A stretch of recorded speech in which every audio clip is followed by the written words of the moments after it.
जायमान होंगी, क्योंकि अवधपुरी का मैं रामलला का विराजना राम राज्य की स्थापना की उद्घोषणा भी है। राम राज्य बैठे त्रिलोका, हर्षित भये गए सब शोका। राम राज्य भेदभाव रहित समृद्ध समाज का द्योतक है और हमारे यशस्वी प्रधानमंत्री जी की नीतियों, विचारों और योजनाओं का आधार है।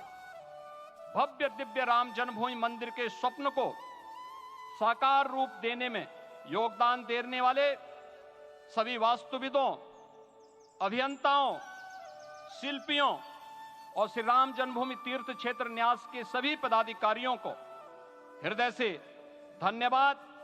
पुनः आप सभी को रामलला के विराजने की इस ऐतिहासिक पुण्य घड़ी की बधाई। आदरणीय प्रधानमंत्री जी, आदरणीय सरसंघ चालक जी, माननीय राज्यपाल महोदया और आप सभी महानुभावों का मैं एक बार फिर से हृदय से स्वागत और अभिनंदन करते हुए हम सब जो संकल्प पूर्वजों ने लिया था उसकी सिद्धि की भी सभी को बधाई देते हुए प्रभु के चरणों में एक बार पुनः नमन करते हुए पूरे प्रदेश और देशवासियों को आज के इस रामोत्सव के अवसर पर कोटि कोटि बधाई और अभिनंदन देते हुए अपनी वाणी को विराम देता हूं। जय जय सीताराम। राष्ट्रीय स्वयंसेवक संघ के सरसंघ चालक डॉक्टर मोहन राव भागवत जी।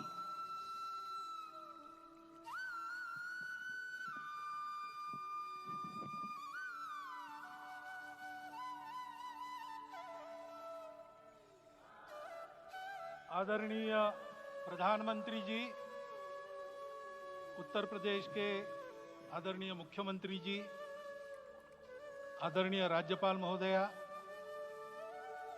देश के आज विद्यमान सभी पंथ संप्रदायों का प्रतिनिधित्व करने वाले हमारे संत, ऋषि, आचार्य गण और समाज के सब स्तरों का प्रतिनिधित्व करने वाले निमंत्रित महानुभाव, आज का आनंद शब्दों में वर्णनातीत है और उसके वर्णन करने का प्रयास इसके पहले के वक्तव्यों में अच्छा हो गया है। यह भी बता दिया गया है और हम जानते भी हैं कि आज अयोध्या में रामलला के साथ भारत का स्व लौट के आया है।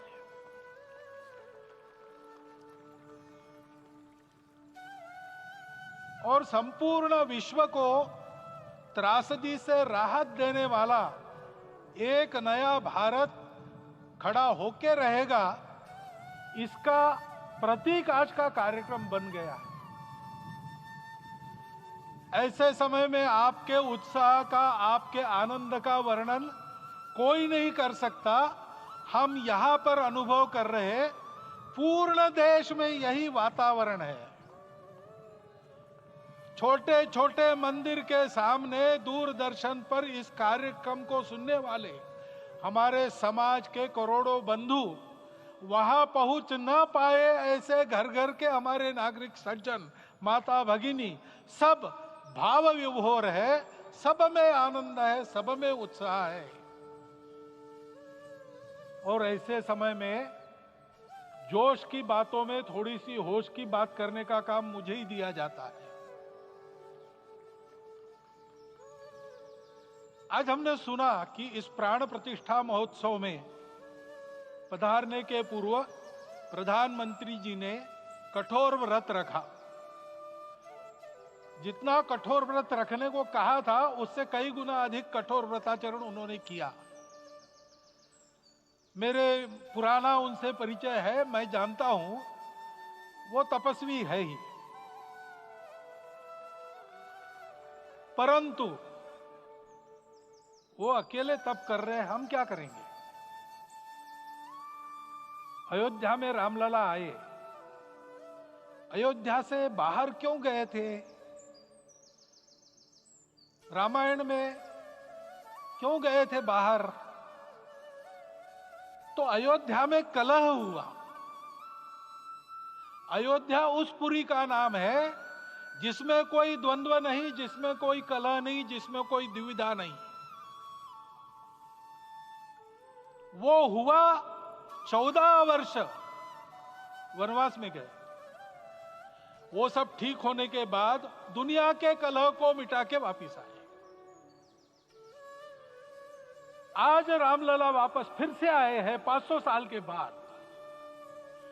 जिनके त्याग, तपस्या, प्रयासों से ये सोने का दिन आज हम देख रहे, सुवर्ण दिवस देख रहे, उनका स्मरण प्राण प्रतिष्ठा के संकल्प में हम लोगों ने कहा, आपने सुना होगा, स्मरण किया। उनकी तपस्या को, उनके त्याग को, उनके परिश्रम को 100 बार, सहस्त्र बार, कोटि बार नमन है। रामलला के यहां इस युग में आज के दिन फिर वापस आने का इतिहास जो जो श्रवण करेगा वो राष्ट्र के लिए कर्म प्रवण होगा और उसके राष्ट्र का सब दुख दैन्य हरण होगा। ऐसे इस इतिहास का सामर्थ्य है। परंतु उसमें हमारे लिए कर्तव्य का आदेश भी है। प्रधानमंत्री जी ने तप किया, अब हमको भी तप करना है। राम राज्य आने वाला है, वो कैसा था? दैहिक दैविक भौतिक तापा, राम राज नहीं कहु व्यापा। सब नर करहि परस्पर प्रीति, चलहि स्वधर्म निरत श्रुति नीति। सब निर्दंभ धर्म रत पुनि, नर अरु नारी चतुर सब गुनी। सब गुणज्ञ पंडित सब ज्ञानी, सब कृतज्ञ नहीं कपट सयानी। राम राज्य के सामान्य नागरिकों का जो वर्णन है, हम भी इस गौरवमय भारतवर्ष की संतानें हैं। कोटि कोटि कंठ उसका जयगान करने वाले हमारे हैं। हमको इस प्रकार के व्यवहार को रखने का तप आचरण करना पड़ेगा। हमको भी सारे कलह को विदाई देनी पड़ेगी। छोटे छोटे परस्पर मत रहते हैं, छोटे छोटे विवाद रहते हैं, उसको लेकर लड़ाई करने की आदत छोड़ देनी पड़ेगी। आखिर है क्या? ये बात बताई, वो सामान्य नागरिक कैसे थे? निर्दंभ, प्रामाणिकता से आचरण करने वाले, केवल बातें करने वाले नहीं और बातें करके उसका अहंकार पालने वाले नहीं थे। काम करते थे, आचरण करते थे और अहंकार नहीं था। ऐसे वो थे और धर्मरत थे। यानी क्या थे? इस पर कठिन भाषा में प्रवचन बहुत लंबा हो सकता है, लेकिन थोड़े में धर्म के जो 4 मूल्य जिनकी चौखट पर धर्म है, ऐसा श्रीमद् भागवत में बताया है, सत्य, करुणा, शुचिता, तपस, उसका आज हमारे लिए युगानुकूल आचरण क्या है? तो सत्य कहता है कि सब घटों में राम है, ब्रह्म सत्य है, वही सर्वत्र है। तो हमको ये जानकर आपस में समन्वय से चलना होगा, क्योंकि हम चलते हैं, सबके लिए चलते हैं, सब हमारे हैं, इसलिए हम चल पाते हैं। और इसलिए आपस में समन्वय रखकर व्यवहार करना, यह धर्म का पहला जो पैर है, सत्य, उसका आचरण है। करुणा दूसरा कदम है, उसका आचरण है सेवा और परोपकार। सरकार की कई योजनाएं गरीबों को राहत दे रही, सब हो रहा है, लेकिन हमारा भी कर्तव्य है, ये सब समाज बांधव हमारे अपने बंधु है। तो जहां हमको दुख दिखता है, पीड़ा दिखती है, वहां हम दौड़ जाए, सेवा करें, दोनों हाथों से कमाएं, अपने लिए न्यूनतम आवश्यक रखकर बाकी सारा वापस दे, सेवा और परोपकार के माध्यम से। यह करुणा का अर्थ आज है। शुचिता पर चलना है, यानी पवित्रता होनी चाहिए। पवित्रता के लिए संयम चाहिए, अपने को रोकना है। सब अपनी इच्छाएं, सब अपने मत, सब अपनी बातें ठीक होंगी ही ऐसा नहीं, और होगी तो भी अन्यों के भी मत है, अन्यों की भी इच्छाएं हैं। और इसलिए अपने आप को संयम में रखते हैं तो सारी पृथ्वी सब मानवों को जीवित रखेगी। गांधी जी कहते थे, earth has enough for everyone's need but it cannot satisfy everyone's greed. तो लोभ नहीं करना, संयम में रहना और अनुशासन का पालन करना, अपने जीवन में अनुशासित रहना, अपने कुटुंब में अनुशासन रहना, अपने समाज में अनुशासन रहना, सामाजिक जीवन में नागरिक अनुशासन का पालन करना।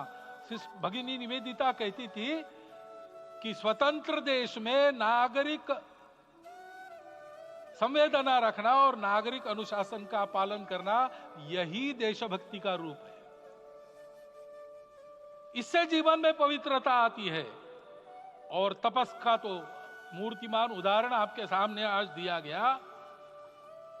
व्यक्तिगत तपस तो हम करेंगे, सामूहिक तपस क्या है? संगच्छध्वम संवदध्वम संवो मनांसी जानता। हम साथ चलेंगे, बोलेंगे आपस में, उसमें से एक सहमति का संवाद निकालेंगे, एक ही भाषा बोलेंगे, वो वाणी मन वचन कर्म समन्वित होगा और मिलके चलेंगे, अपने देश को विश्वगुरु बनाएंगे। ये तपस हम सबको करना है। 500 वर्षों तक अनेक पीढ़ियों ने लगकर परिश्रम करके प्राणों का बलिदान देके खून पसीना बहाकर आज ये आनंद का दिन सारे राष्ट्र को उपलब्ध करा दिया। उन सब के प्रति हमारे मन में कृतज्ञता है।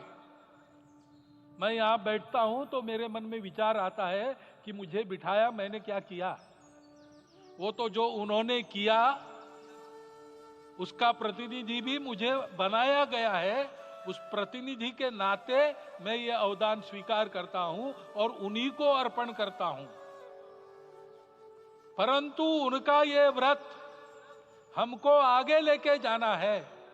जिस धर्म स्थापना विश्व में करने के लिए राम का अवतार हुआ था, उस धर्म स्थापना को अनुकूल स्थिति अपने आचरण में अपने देश में उत्पन्न करना, यह अपना कर्तव्य बनता है। रामलला आए हैं हमारे मन को आह्लादित करने के लिए, उत्साही करने के लिए, प्रेरणा देने के लिए, साथ साथ इस कर्तव्य की याद दिलाकर उसमें कृति प्रवण करने के लिए आए हैं। उनका आदेश सर पे लेके हम यहां से जाए। सब लोग तो यहां आ नहीं सके, लेकिन वो सुन रहे, देख रहे। अभी इसी क्षण से इस व्रत का पालन हम करेंगे तो मंदिर निर्माण पूरे होते होते विश्वगुरु भारत का निर्माण भी पूरा हो जाएगा। इतनी क्षमता हम सबकी है। इसका मैं एक बार स्मरण देता हूं, आप सबको धन्यवाद देता हूं और मेरे 4 शब्द समाप्त करता हूं। भारत के यशस्वी प्रधानमंत्री माननीय नरेंद्र भाई मोदी जी अपने मनोभाव प्रकट करेंगे।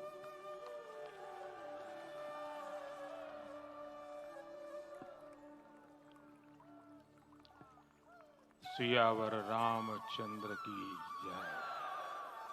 सियावर रामचंद्र की जय। श्रद्धेय मंच, सभी संत एवं ऋषिगण,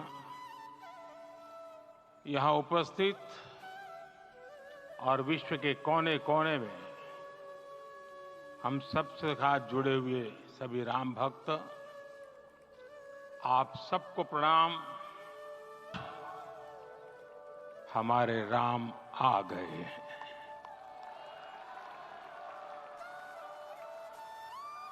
सदियों की प्रतीक्षा के बाद हमारे राम आ गए हैं। सदियों का अभूतपूर्व धैर्य, अनगिनत बलिदान, त्याग और तपस्या के बाद हमारे प्रभु राम आ गए। इस शुभ घड़ी की आप सभी को, समस्त देशवासियों को बहुत बहुत बधाई। मैं अभी गर्भगृह में ईश्वरीय चेतना का साक्षी बनकर आपके सामने उपस्थित हुआ हूं। कितना कुछ कहने को है, लेकिन कंठ अवरुद्ध है। मेरा शरीर अभी भी स्पंदित है, चित्त अभी भी उस पल में लीन है।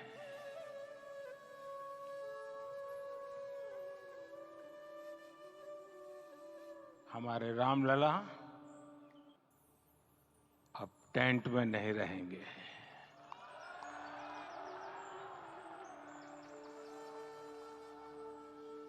हमारे रामलला अब इस दिव्य मंदिर में रहेंगे। मेरा पक्का विश्वास है, अपार श्रद्धा है कि जो घटित हुआ है, इसकी अनुभूति देश के, विश्व के कोने कोने में राम भक्तों को हो रही होगी। ये क्षण अलौकिक है, ये पल पवित्रतम है। ये माहौल, ये वातावरण, ये ऊर्जा, ये घड़ी प्रभु श्री राम का हम सब पर आशीर्वाद है। 22 जनवरी 2024 का ये सूरज एक अद्भुत आभा लेकर आया है। 22 जनवरी 2024 ये कैलेंडर पर लिखी एक तारीख नहीं, ये एक नए काल चक्र का उद्गम है।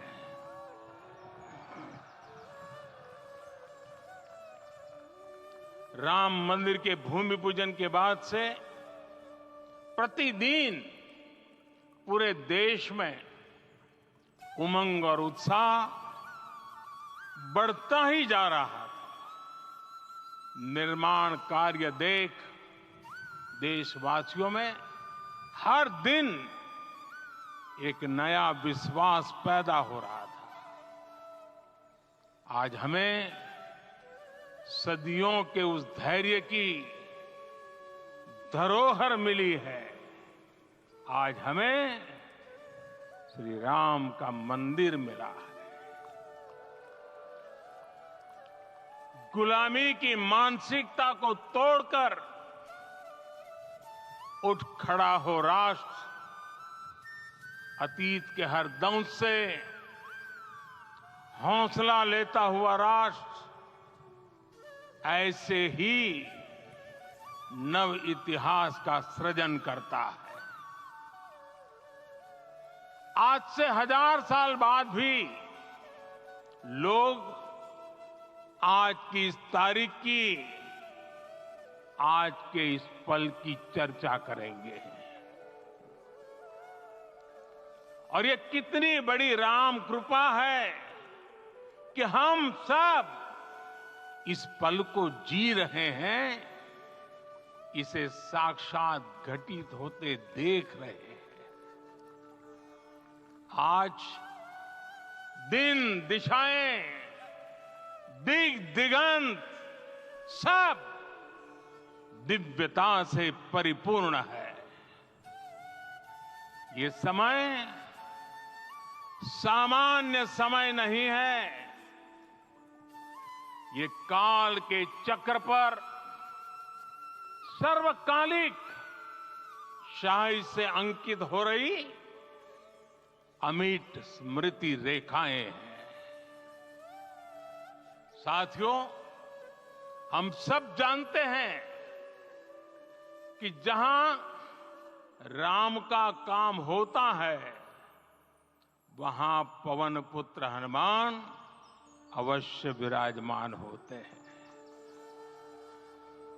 इसलिए मैं राम भक्त हनुमान और हनुमान गढ़ी को भी प्रणाम करता हूं। मैं माता जानकी, लक्ष्मण जी, भरत, शत्रुघ्न सबको नमन करता हूं। मैं पावन अयोध्यापुरी और पावन सरयू को भी प्रणाम करता हूं। मैं इस पल दैवीय अनुभव कर रहा हूं कि जिनके आशीर्वाद से ये महान कार्य पूरा हुआ है।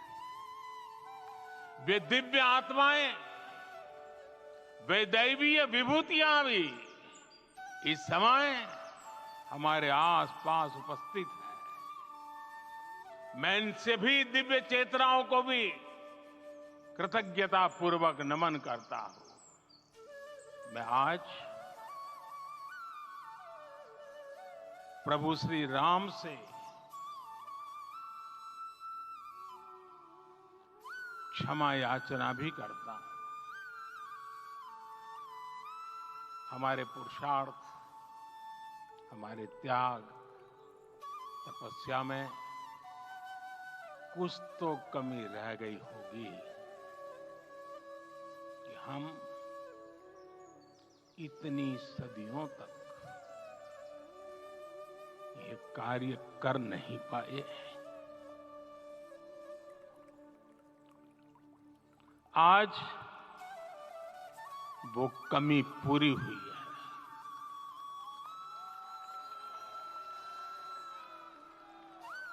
मुझे विश्वास है प्रभु राम आज हमें अवश्य क्षमा करेंगे।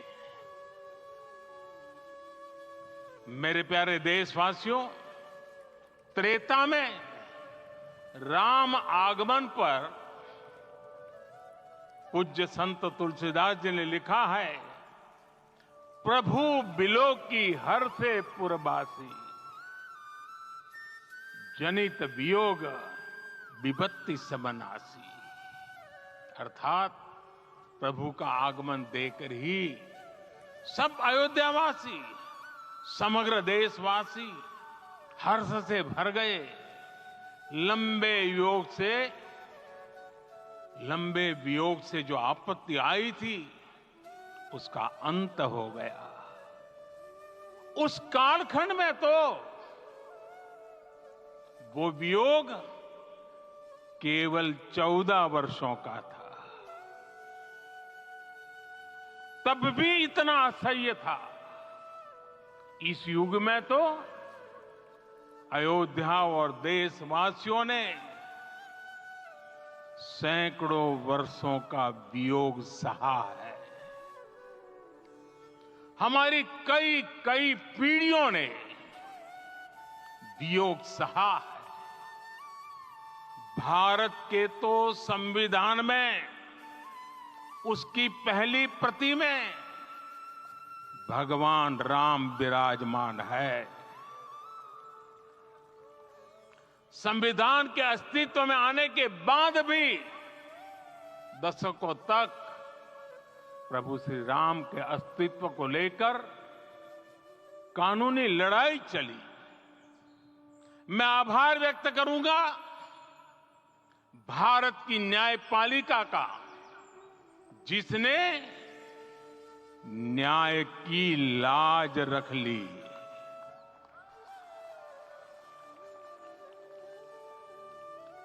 न्याय के पर्याय प्रभु राम का मंदिर भी न्यायबद्ध तरीके से ही बना। साथियों, आज गांव-गांव में एक साथ कीर्तन संकीर्तन हो रहे हैं। आज मंदिरों में उत्सव हो रहे हैं, स्वच्छता अभियान चलाए जा रहे हैं। पूरा देश आज दीपावली मना रहा है। आज शाम घर घर राम ज्योति प्रज्वलित करने की तैयारी है। कल मैं श्री राम के आशीर्वाद से धनुषकोडी में राम सेतु के आरंभ बिंदु अरिचल मुनाई पर था। जिस घड़ी प्रभु राम समुद्र पार करने निकले थे, वो एक पल था जिसने काल चक्र को बदला था। उस भावमय पल को महसूस करने का मेरा ये विनम्र प्रयास था। वहां पर मैंने पुष्प वंदना की। वहां मेरे भीतर एक विश्वास जगा कि जैसे उस समय काल चक्र बदला था, उसी तरह अब काल चक्र फिर बदलेगा और शुभ दिशा में बढ़ेगा। अपने 11 दिन के व्रत अनुष्ठान के दौरान मैंने उन स्थानों का चरण स्पर्श करने का प्रयास किया जहां प्रभु राम के चरण पड़े थे। चाहे वो नासिक का पंचवटी धाम हो, केरला का पवित्र त्रिपायर मंदिर हो, आंध्र प्रदेश में लेपाक्षी हो, श्रीरंगम में रंगनाथ स्वामी मंदिर हो, रामेश्वरम में श्री रामनाथ स्वामी मंदिर हो या फिर धनुषकोडी, मेरा सौभाग्य है कि इसी पुण्य